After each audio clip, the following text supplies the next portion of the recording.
Dans un petit village isolé, au fond d'une forêt dense et oubliée, se dressait une vieille maison abandonnée que personne n'osait approcher.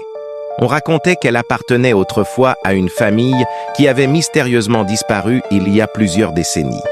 Depuis, des murmures inexplicables s'échappaient de ces murs chaque nuit, important dans le vent des fragments de prières ou de supplications. Un soir d'automne, Julien, un jeune homme avide de sensations fortes, défia ses amis en proposant de passer une nuit dans la maison des murmures.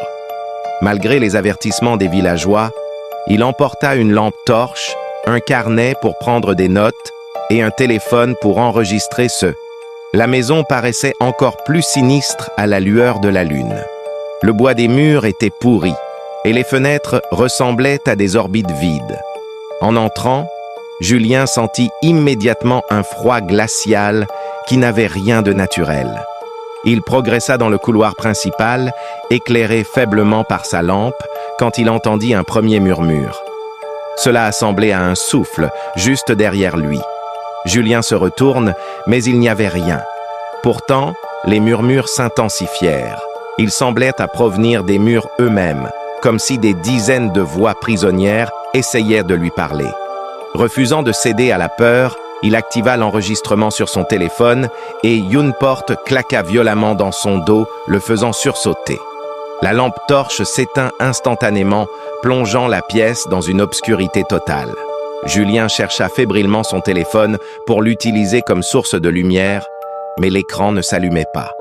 Les murmures, quant à eux, se muèrent en cris déchirants. Ampi. Une lumière vacillante éclaira soudain la pièce. Elle provenait de la cheminée où un feu venait de s'allumer tout seul. Devant les flammes dansantes, une silhouette se forme, une femme au visage tordu par la douleur. Ses yeux blancs et sans vie fixaient Julien, et ses lèvres ne cessèrent de répéter « Tu ne devrais pas être ici ». Julien recula, mais il heurta quelque chose de froid et rugueux. Il réalise avec horreur que les murs bougeaient. Des mains en sortaient, cherchant à l'attraper.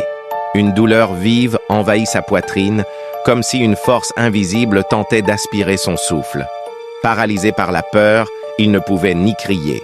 Dans un ultime effort, il arracha son carnet et écrivit à la haine ce qu'il voyait, espérant que quelqu'un trouverait ses notes.